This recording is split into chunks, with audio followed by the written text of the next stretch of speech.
ராஜா, உங்களை பார்க்க ஆண்டாள் புறத்திலிருந்து கவிதா என்னும் பெண் வந்துள்ளார். ஆண்டாள்புரம் தூரமாக உள்ளதே. அங்கிருந்து ஒரு பெண் வந்திருக்கிறாள் என்றால் அந்த பெண்ணிற்கு கண்டிப்பாக பிரச்சனை ஏதாவது இருக்கும். அவளை உள்ளே வர சொல்லுங்கள் சேனாதிபதி. அப்படியே ஆகட்டும். ராஜா, அந்த பெண்ணே உள்ளே வர சொல்கிறேன்.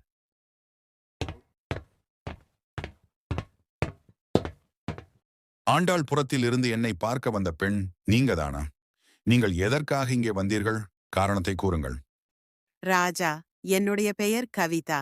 நான் ஆண்டாள்புரத்தில் வசிக்கிறேன். எனக்கு திருமணமாகி 1 வருடம்தான் ஆகுது. கணவரோட அக்காக்களும் என்னை ரொம்ப சித்திரவதை செய்கிறார்கள் ராஜா. என்னுடைய மனம் புண்படும்படி பேசுகிறார்கள். அவர்கள் பேசுவதை என்னால் தாங்க முடியவில்லை. விவாகரத்து பெற்றுவிடலாம் என்று நினைக்கிறேன். எப்படியாவது எனக்கு உதவி செய்யுங்கள் ராஜா. உங்களுக்கு திருமணமாகி 1 வருடம்தான் ஆகிறது. அதற்குள்ளேயே விவாகரத்து பெறுவதற்கு உன்னுடைய கணவரும் கணவருடைய அக்காக்களும் அப்படி என்ன சித்திரவதைகளை செய்தார்கள்? அப்படி எதுவும் தெரியாமல் நான் எப்படி உன்னுடைய கணவரை இங்கு அழைத்து தண்டனை கொடுப்பது? எந்த பொய்யும் சொல்லாமல் உண்மையை மட்டும் சொல்லுங்கள். நீங்கள் சொல்லுவதில் சிறிது போயிருந்தாலும் உங்களையும் சிறையில் அடைக்க யோசிக்க மாட்டேன். நான் பட்ட கஷ்டங்களை மறக்காமல் அத்தனையுமே கூறுகிறேன் ராஜா. ஒரு நாள் என்னுடைய வேலைகள் அனைத்தையும் முடித்துவிட்டு கணவரின் அக்காக்களின் அறைக்கு சென்றேன். எனக்கு திருமணம் ஆகி 1 வருடம் ஆகிறது. நான் இந்த வீட்டிற்கு வந்த நாளிலிருந்து இன்று வரை இந்த வீட்டில் உள்ள அத்தனை வேலைகளையும் நான் மட்டும்தான் செய்து கொண்டிருக்கிறேன்.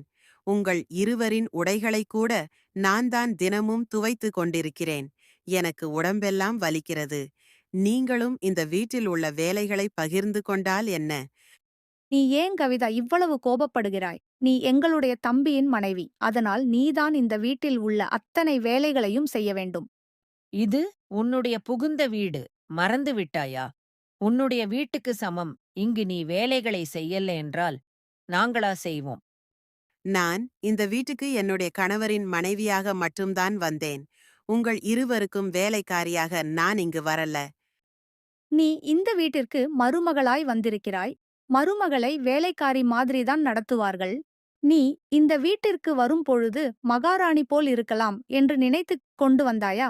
நீ இந்த வீட்டில் வேலைக்காரிதான். அதை நினைவில் கொள்.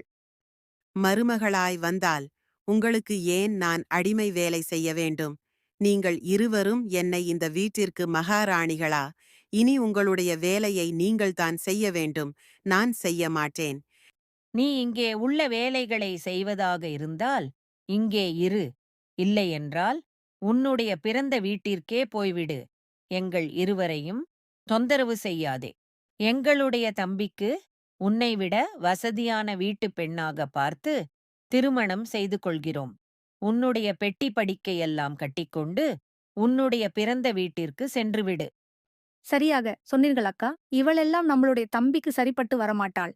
இவளை எல்லாம் ஒரு ஆளாக கூட மதிக்கக்கூடாது. எவ்வளவு திமிராக பேசுகிறாள். பெண் என்றால் இவ்வளவு திமிராக இருக்கவே கூடாது. ஏன் என்னை இவ்வளவு மட்டம் தட்டுகிறீர்கள்? என் கணவரிடம் போய் நான் சொல்கிறேன். உங்களுடைய அக்காக்கள் என்னை ரொம்ப மட்டம் தட்டுகிறார்கள்.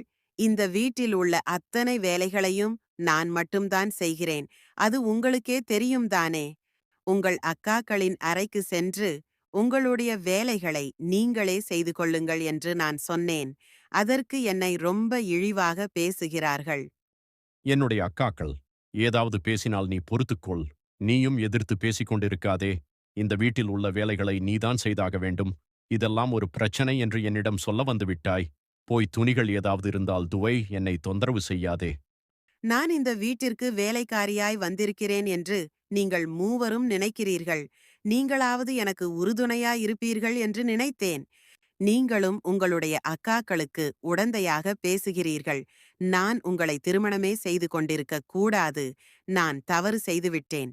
திருமணமாகி 1 வருடமாக முட்டாளாக இருந்துவிட்டேன். என்ன இவ்வளவு திமிராக பேசுகிறாய்? நீ ஒரு படிக்காத முட்டாள். வீட்டில் என்ன வேலை இருக்கிறதோ அதை செய்தால் போதாதா? நான் படித்த பெண்ணாக திருமணம் செய்து கொண்டிருந்தால் இவ்வாறு பேசியிருக்க மாட்டாள்.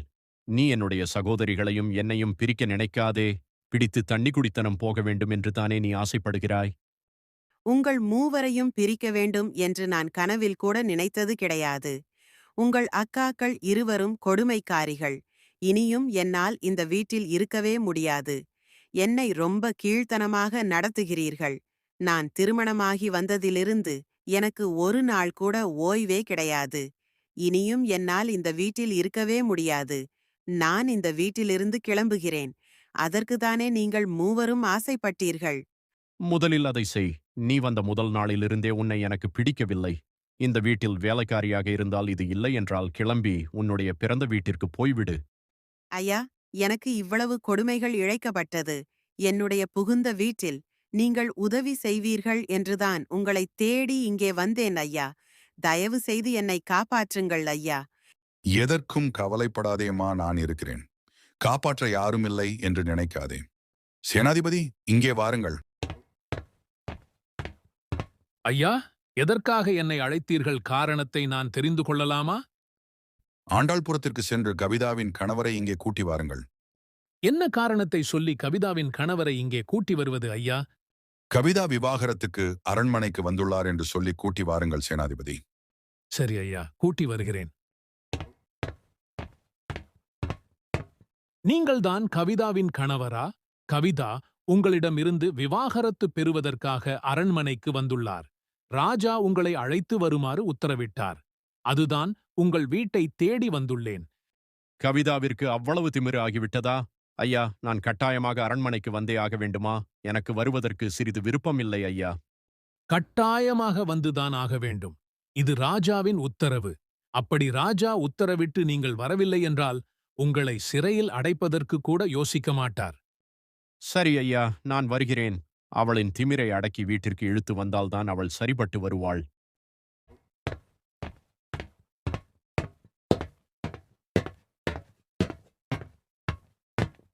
ராஜா, நீங்கள் உத்தரவிட்டபடியே கவிதாவின் கணவரை அழைத்து வந்து விட்டேன். கவிதாவிற்கு நீங்கள் நிறைய கொடுமைகளை இழைத்துள்ளீர்கள்.